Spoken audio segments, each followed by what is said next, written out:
Hello guys, कैसे हो आप सब? फिर स्वागत है आपके अपने यूट्यूब चैनल ओसीएम सेंटर पे। तो आज हम बात करेंगे हमारा न्यू टॉपिक कोऑर्डिनेशन के बारे में। इस चैप्टर में, इस टॉपिक में आज हम इसके डेफिनेशन, इसके कुछ मीनिंग और इसके इंपॉर्टेंस बारे में बात करते हैं। तो चलो शुरू करते हैं।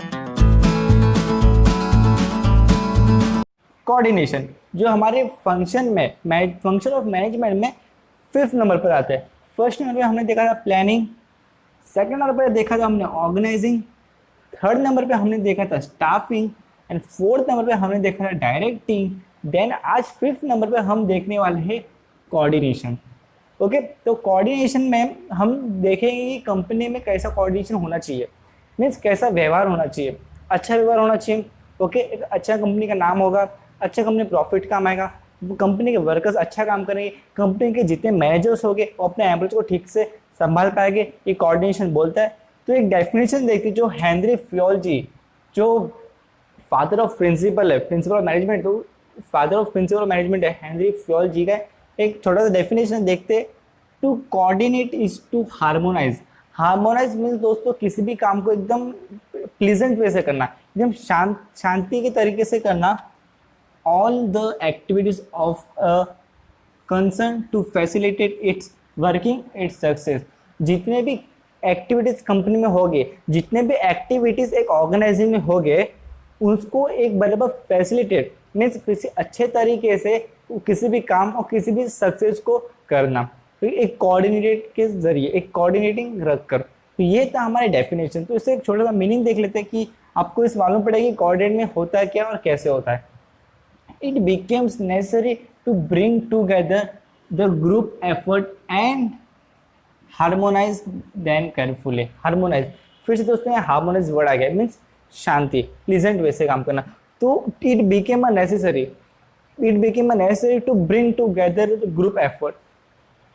कोऑर्डिनेशन में दोस्तों एक जन से तो होता नहीं, कोऑर्डिनेशन बहुत सारे लोग चाहिए। तो जैसे ऑर्गेनाइजेशन में 1000-2000 वर्कर्स काम करते हैं, तो वैसे ही ऑर्गेनाइजेशन क्या बोलता है, it became necessary to bring together.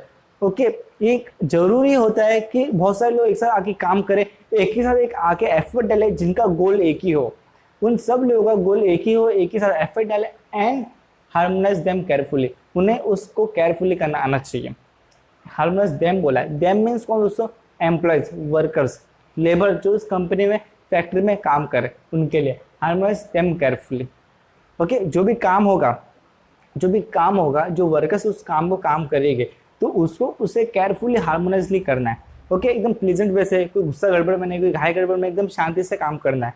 Okay, carefully. तो यही था वो छोटा सा मीनिंग। इससे भी आपको समझ गया होगा कि कोऑर्डिनेटिंग में क्या होता है। तो अब हम जानते हैं इंपॉर्टेंस में। वैसे ही फिर से आपके पास 10 पॉइंट है दोस्तों, जैसे कि आपका planning, organising and staffing directing में था, वैसे यहाँ पर भी आपको 10 पॉइंट है। तो स्टार्ट करते फर्स्ट पॉइंट से, एंकरेज टीम स्पिरिट। कोऑर्डिनेशन तो होता है टीम स्पिरिट से दोस्तों, कोऑर्डिनेटिंग। तो एंकरेज टीम स्पिरिट, यहाँ पर जो टीम स्पिरिट होगी, स्पिरिट मीन्स एक एनर्जी बोलते हैं। टीम स्पिरिट एक टीम की एनर्जी को बढ़ाना, एंकरेज करना, बढ़ाना। और कोऑर्डिनेटिंग में होता है क्या दोस्तों, जो भी एक एम्प्लॉयर रहेगा, मैनेजर रहेगा, बॉस रहेगा, तो इनके बीच में जो एक कोऑर्डिनेटिंग रहेगा, एक अच्छी बातचीत रहेगी, अच्छा व्यवहार रहेगा, वो हमेशा अच्छा रहना चाहिए, एकदम मिठास का रहना चाहिए। आप अपने दोस्तों के साथ कैसे मीठे से बात करते हो, हाँ भाई कैसा है, अच्छा है, आज मेरे साथ ये हुआ वो हुआ, हम इधर गए उधर गए, अच्छा बात करते हो। तो वैसे एक मैनेजर को, एक एम्प्लॉयर को, एक बॉस को अपने एम्प्लॉय से एकदम फ्रेंड लेना चाहिए, एक एम्प्लॉय को दूसरे एम्प्लॉय से एकदम फ्रेंड लेना चाहिए। ये होता है एंकरेज टीम स्पिरिट। एक टीम स्पिरिट को बढ़ाना चाहिए, मोटिवेट करना चाहिए। गिव्स प्रॉपर डायरेक्शन देना चाहिए। अब डायरेक्टिंग में तो हमने पढ़ा था कि कैसे एम्प्लॉय को डायरेक्टिंग देना चाहिए, लेकिन कोऑर्डिनेटिंग से क्या होता है, कैसे होता है कि जब हम डायरेक्टिंग देते, हम एम्प्लॉय को डायरेक्ट करते, तो झगड़े टाइप में नहीं करने का, गुस्से में नहीं करने का। अरे आया तो काम पे, चल ऐसा कर, अभी ये कर वो कर, समझ में नहीं आता तेरे को, ऐसा नहीं करने का, ऐसा करने का। ये कोऑर्डिनेटिंग वे नहीं है। कोऑर्डिनेटिंग में से एक प्लीजेंट वे से, गिव्स प्रॉपर डायरेक्शन, उसको ऐसा डायरेक्शन दो कोऑर्डिनेशन वे से। जब तुम अच्छा कोऑर्डिनेटिंग वे से उसको बात करोगे, ओके, जब तुम अच्छा कोऑर्डिनेटिंग उसके साथ बनाओगे, तो वो वर्कर ठीक से डायरेक्ट हो पाएगा, मीन वो वर्कर अच्छे से गाइड हो पाएगा, सीख पाएगा। तो ये होता है दोस्तों गिव्स प्रॉपर डायरेक्शन। ओके, तो थर्ड पॉइंट देखते हैं फैसिलिटेट मोटिवेशन। फिर से मोटिवेट करना, एम्प्लॉय उससे मोटिवेट होते हैं। एक एम्प्लॉय, 2 एम्प्लॉय, 3-4 एम्प्लॉय एक साथ मिलकर काम करते हैं, तो उनके बीच में अच्छा कोऑर्डिनेटिंग है, अच्छा कोऑर्डिनेटिंग है तो दूसरे वाले एम्प्लॉयज के साथ, दूसरे ग्रुप के साथ भी अच्छे से बात करें। आपको मालूम है दोस्तों कि एक कंपनी के अंदर बहुत सारे ऐसे अलग अलग डिपार्टमेंट होते हैं, sales department, purchase department, production department, तो ये सब एक दूसरे पर डिपेंड है, इंटरडिपेंड है। तो इन सब के पीछे एक अच्छा कोऑर्डिनेटिंग बनेगा तो भाई सब एक साथ अच्छे से काम करेंगे मिलके। अरे हाँ, प्रोडक्शन बन रहा है कि नहीं, बराबर हो रहा है कि नहीं, तुम मार्केट से सामान ला रहे हो कि नहीं, परचेज अच्छा हो रहा है कि नहीं, ये सब काम ये करेगा। एक मोटिवेट होता है, facilitate motivated. Fourth point, optimum utilisation of resources. ये पॉइंट आप फिर से इस फिफ्थ पॉइंट में पढ़ रहे हो, मीन्स आप ये अकॉर्डिंग में पढ़ रहे हो। आपने प्लानिंग, ऑर्गेनाइजिंग, स्टाफिंग, डायरेक्टिंग में भी पढ़ा है ऑप्टिमम यूटिलाइजेशन ऑफ रिसोर्सेस। आप नेक्स्ट फिर से आप कोऑर्डिनेटिंग में पढ़ने जा रहे हो कि ऑप्टिमम यूटिलाइजेशन ऑफ रिसोर्सेस। ये पॉइंट बहुत ही मेन है। अगर आपको इंपॉर्टेंस कुछ याद भी नहीं आ रहा तो आप ये पॉइंट याद रखो, ऑप्टिमम यूटिलाइजेशन ऑफ रिसोर्सेस, और इसका छोटा मोटा कंटेंट लिख दो, आपको 1 मार्क्स 2 मार्क्स मिल जाएंगे श्योर।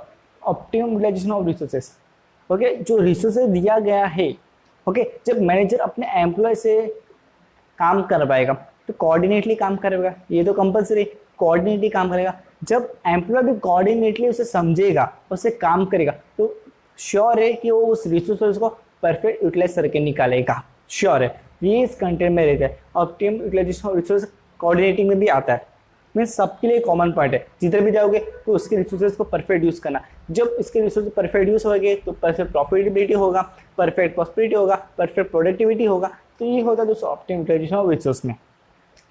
फिर पॉइंट है अचीव ऑर्गेनाइजेशन ऑब्जेक्टिव। ऑब्जेक्टिव तो हर ऑर्गेनाइजेशन का होता है। अब अचीव करने के लिए अच्छा मैनेजमेंट करना पड़ता है। अच्छा मैनेजमेंट मीन्स अच्छा कोऑर्डिनेटिंग, अच्छा डायरेक्टिंग, अच्छा स्टाफिंग, अच्छा planning. Planning is the base, planning होगा तो सब होगा। तो वैसे ही प्लानिंग तो अच्छा करना ही हमें, ओके। हम देखा था गोल ओरिएंटेड प्लानिंग अच्छा करेंगे तो अच्छा हमारा गोल होगा, अच्छा सक्सेस होगा। हमें एक पाथ मिल जाता है, हमें एक रास्ता मिल जाता है, उस रास्ते पे कैसे जाने का, कब करने का, कैसे करने का, ये तो था हमने प्लानिंग में पढ़ा था। अब हम कोऑर्डिनेटिंग में ये पढ़ेंगे अचीव ऑर्गेनाइजेशन गोल। अब इसमें गोल क्या है, ऑब्जेक्टिव क्या है। हाँ भाई, कोऑर्डिनेटिंग कर रहे हैं, बातचीत कर रहे हैं, हाँ मैनेजर अच्छा बात कर रहा है, ये अच्छा बात कर रहा है, तो इसमें ऑब्जेक्टिव कैसा। ऑब्जेक्टिव इस बात का है दोस्तों कि जब कोऑर्डिनेटिंग होगी मैनेजर और एम्प्लॉय के बीच में, तो भाई कोई थर्ड पर्सन भी तो देखेगा इनका, ओके, कि इनके बीच में कैसा कोऑर्डिनेटिंग हो रहा है, ओके, मीन्स इनके बीच में कैसा कोऑर्डिनेटिंग हो रहा है, ये सब इनके डीलर्स कैसे है, इनके डीलर बात करने में कैसे, इनके एम्प्लॉय जो है वर्क ठीक से कर रहे हैं कि नहीं, ओके, सब ठीक तो चल रहा है ना। तो ये सब में क्या होता है, अच्छी ऑर्गेनाइजेशन गोल। जब अच्छा कोऑर्डिनेटिंग रहेगा, सबके बीच में अच्छा कोऑर्डिनेट रहेगा, तो ऑटोमेटिकली जो ऑर्गेनाइजेशन का ऑब्जेक्टिव रहेगा वो अचीव होते जाएगा, ओके। फॉर एग्जाम्पल मैं आपको लास्ट लेक्चर में बताया था, एक एम्प्लॉय ऐसे होते हैं जो कंपनी के बारे में हमेशा अच्छा बोलते हैं, उन्हें कंपनी बहुत पसंद होती है। लेकिन सेकंड साइड एक ऐसे एम्प्लॉय होते हैं जो कंपनी की हमेशा बुराई करते हैं, भले उन्हें अच्छा मिलता हो फिर बुराई करते हैं। इसमें क्या होता है, जो दूसरे ए एम्प्लॉयज रहते वो हमेशा कंपनी का नेम ग्रो करते, लेकिन बी एम्प्लॉय ग्रो नहीं करना चाहते। तो ये डिफरेंस होता है दोस्तों। तो अगर इन दोनों में एक अच्छा कोऑर्डिनेटिंग रहेगा तो अपने आप दोस्तों कंपनी और ज़्यादा ऑब्जेक्टिव्स पाएगा। तो वही पॉइंट होता है इसके अंदर दोस्तों, achieve objective organisation objective, okay. तो हम बढ़ते हैं 6 पॉइंट की तरफ, improve relation, business relation. Business में रिलेशन होता है दोस्तों कि मैं इंडिया कंट्री का बिजनेस करता हूँ, मैं इंडियन अपने कंट्री का बिजनेस करता हूँ, मैं company Indian company, okay, always.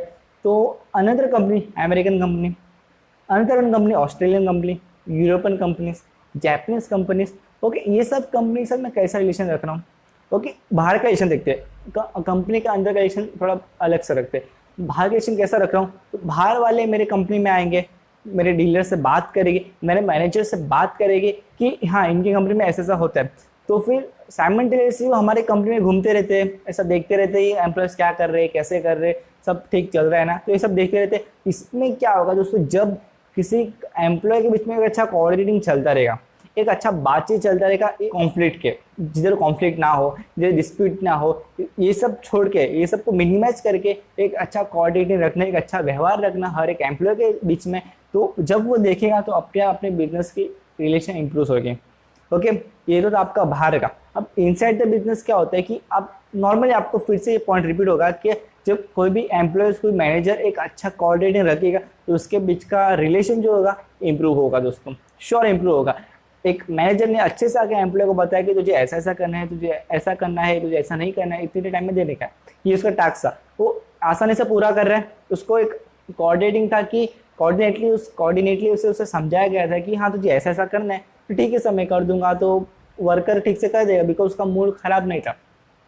उस मैनेजर ने उसको अच्छे से समझा, उसने अच्छे से समझा, उसने अच्छे से काम किया, उससे अच्छे से काम करके इसको दे दिया, इसका भी अच्छा इसका भी अच्छा, दोनों खुश।